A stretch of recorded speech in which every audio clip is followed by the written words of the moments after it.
Kumusta po kayong lahat? Today, magluluto tayo ng chicken curry. Lalagay tayo ng 2 tablespoons of cooking oil. Then, igisa natin yung ating sibuyas.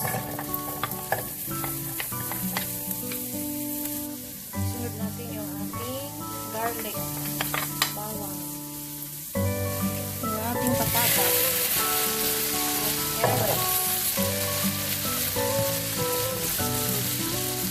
Medyo i-fry lang natin konti yung ating patatas at carrots. Then, yung ating chicken. Siguro mga 2 pounds yung chicken. Pwede kayong gumamit ng kahit anong part ng manok. Takpan lang natin siya. After 5 minutes, haluin lang natin siya. Then, ilalagay ko na yung aking 1 can of coconut cream.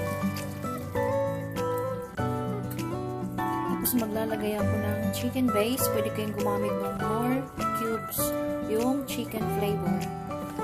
Haluin. Then, ilalagay ko na yung aking 1 tablespoon of curry powder. Dagdagan ko pa siya ng another 1 teaspoon of curry powder. Gusto ko yung malasang-malasa yung curry sa manok. Tapos, lagyan ko ng brown pepper. Takpan lang natin siya at i-simmer natin hanggang lumambot na yung ating manok, yung ating patatas, at saka yung ating carrots. Hinaan lang yung apoy.